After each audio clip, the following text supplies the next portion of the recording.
Truck facts that you must know about. To tell you the truth, when I found out about this information, I was blown away. And quite honestly, it is extremely disappointing. So here in North America, we have 5 major truck manufacturers that hold almost 100% of all truck sales. In 2020, these 5 producers sold 184,000 power units here in North America. Freightliner, Kenworth, Peterbilt, International, Volvo, and Mack. Again, combined, they sold 184,000 power units in 2020. Now let's group them together. Freightliner, owned by Daimler, sold 39% of that 184,000 power units. Kenworth and Peterbilt combined sold 31.6%. International, owned by Navistar but is now purchased by Traton Group, sold 12.7%. And Volvo and Mack sold 17.8%. Now, let's get into some really cool information on who owns these companies. To the eye, we think that these companies are separate entities and compete against one another.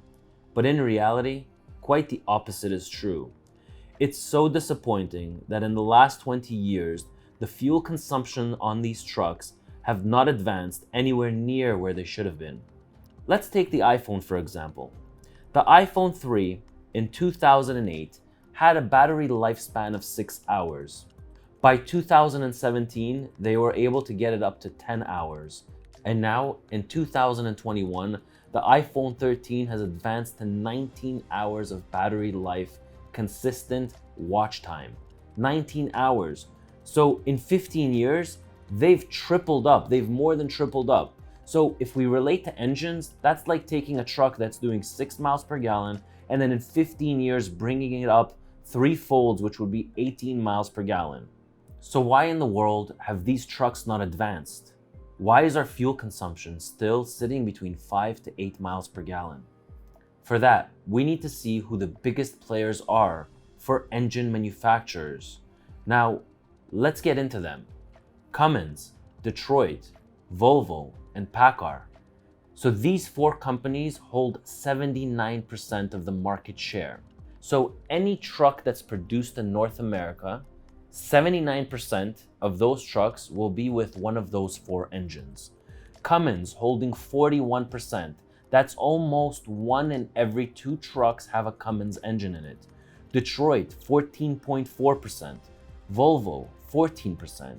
And Paccar, 12.2%. Now, let's look at these companies and let's look at the top 10 shareholders of each company. So we'll start off with Cummins because they hold 41% of the market share. Again, 1 in every 2 trucks has a Cummins engine in it. Now, when we look at the shareholders, you can see here that these are the top 10 shareholders. Now, they're not individual people. They're actually companies that own shares within the company. So Cummins is made up of multiple investors and multiple shareholders that hold their stocks. So the Vanguard Group, BlackRock, and the rest of them here. This is a list of the top 10 shareholders. Now, when we get into Daimler, Daimler is very hard to come up with. I tried to do a search for a long time and I've searched in multiple different ways and it won't give me the actual shareholders. What it will give me is the top 10 institutions that own Daimler.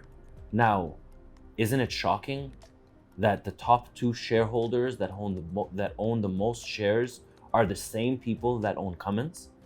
You can see that even Capital World investors are on both lists. So you have multiple companies that hold shares in Cummins that own shares in Daimler.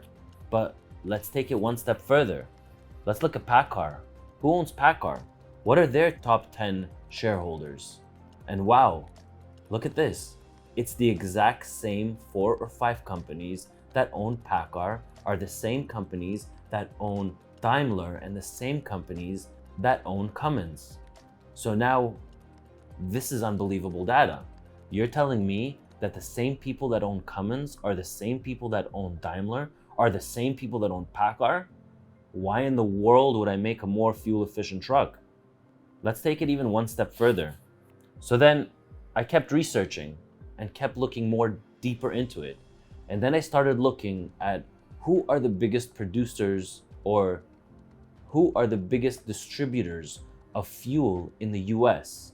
So who are the biggest companies that sell diesel to the market? And that's Shell, Exxon, Chevron, and Speedway. Well, I started doing the same thing with these companies, and I started looking at who their shareholders are. So now we have the top 4 distributors of diesel in North America: Shell, Exxon, Chevron, and Speedway. So I did a quick search on Exxon and Chevron, and guess what I found? Jaw-dropping information.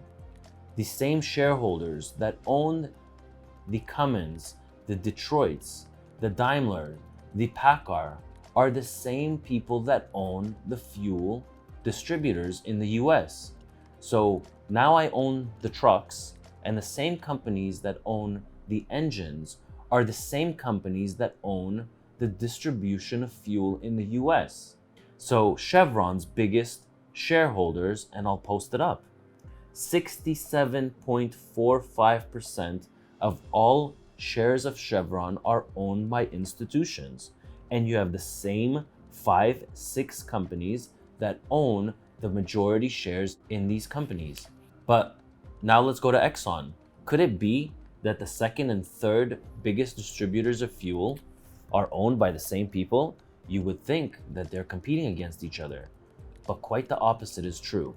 Exxon's biggest shareholders, 53.12%, are held by institutions of this company, and it's the same 5 or 6 companies that own these shares.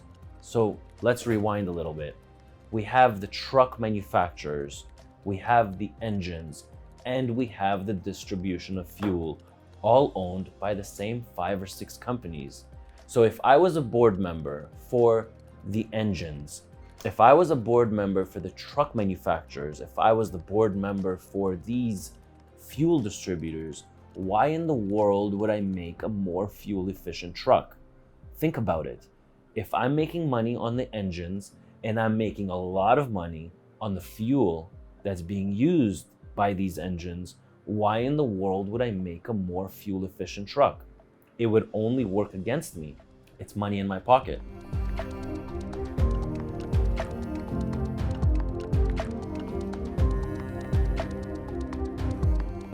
All right, guys, so why did I put this video together? I really wanted you to have the information out there so you understand and you know that the next time you walk into the dealership, or who is putting out the prices for these trucks, why are these trucks not fuel efficient? Why are we not advancing with these engines? Why are we not getting much better fuel mileage? That's because there's much bigger players in the game that are pocketing from every step of our way when we're buying these trucks. You know, before, I thought that when you walk into a Volvo dealership, and I thought when you walk into a Kenworth or a Peterbilt, or when you walk into a Freightliner dealership, I thought they were actually competing against one another. It kind of takes away from our industry knowing that the people at the top are the same people that are at Paccar. They're the same people when I'm buying a Peterbilt, an International, and then one step further, it's the same people that own these engines. You think, you know, when you're choosing an engine for your truck, should I choose a Detroit or should I use a Cummins or a Paccar engine? You would think that these are different engines. You would think that these are companies that are competing against one another. Why in the world are all these engine manufacturing companies, why in the world are all these engines still getting the same fuel consumption? There hasn't been one engine that came out to the market and they got 15 miles per gallon or 20 miles per gallon. I mean, we're talking about 25, 30 years that these engines have not advanced. I mean, come on, seriously, what are we getting? From 6 to 7? From 7 to 8? Where's an engine that produces 18 and 19 and 20 miles per gallon? And now with the EV trucks coming out, I mean, man, when I do a video on that, is that going to blow your mind away? Because guess what?